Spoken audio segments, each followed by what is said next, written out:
Murali Perunnelli. Sir, സമൂഹത്തിൻ്റെ അടിത്തട്ടി കിടക്കുന്ന പട്ടികജാതി പട്ടികവർഗ വിഭാഗക്കാരെ ഉന്നതിയിലേക്ക് കൊണ്ടുവരുന്നതിന് വേണ്ടി സംസ്ഥാന ബജറ്റിൽ ഏറ്റവും ഉയർന്ന സംഖ്യ ചെലവഴിക്കുന്ന ഒരേ ഒരു സംസ്ഥാനം ഈ കേരളമാണെന്നുള്ളത് വളരെ മാതൃകാപരമായൊരു കാര്യമാണ്.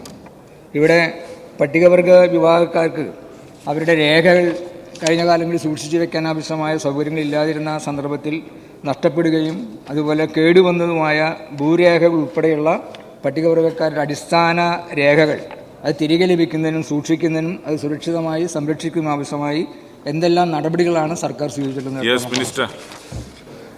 സർ, അതിനുവേണ്ടി പട്ടികവർഗ വിഭാഗത്തിൽപ്പെട്ടവർക്ക് ആവശ്യമായ ഏറ്റവും അടിസ്ഥാന ആധികാരിക രേഖകൾ ഇല്ലാത്തവർക്ക് വിവിധ സർക്കാർ ആനുകൂല്യങ്ങൾ ലഭ്യമാകാത്ത സാഹചര്യം ഒഴിവാക്കുന്നതിനായി ഈ വിഭാഗക്കാരുടെ ജനന certificate, Aadhaar card, ration card, election തിരിച്ചറിയൽ കാർഡ്, ആരോഗ്യ ഇൻഷുറൻസ് കാർഡ്, ബാങ്ക് പാസ്ബുക്ക്, വിദ്യാഭ്യാസ രേഖകൾ, പെൻഷൻ തുടങ്ങിയ രേഖകൾ വിവിധ വകുപ്പുകളിൽ നിന്നും ലഭ്യമാക്കുന്നതിനും ആയവ ഡിജിറ്റലൈസ് ചെയ്ത് ഡിജിറ്റൽ ലോക്കറിൽ സൂക്ഷിക്കുന്നതിനായി ABCD, അതായത് Akshaya big campaign for document digitalisation പദ്ധതി സർക്കാർ നടപ്പിലാക്കുന്നു. സർ, തിരുവനന്തപുരം, പത്തനംതിട്ട, വയനാട് ജില്ലകളിൽ ABCD പദ്ധതി പൂർത്തീകരിച്ചു വരുന്നു. മറ്റു ജില്ലകളിലും ഈ പദ്ധതി പൂർത്തീകരിക്കുന്നതിനാവശ്യമായിട്ടുള്ള നടപടി സ്വീകരിക്കുന്നതിന് വേണ്ടിയുള്ള നിർദ്ദേശങ്ങൾ കൊടുത്തിട്ടുണ്ട്.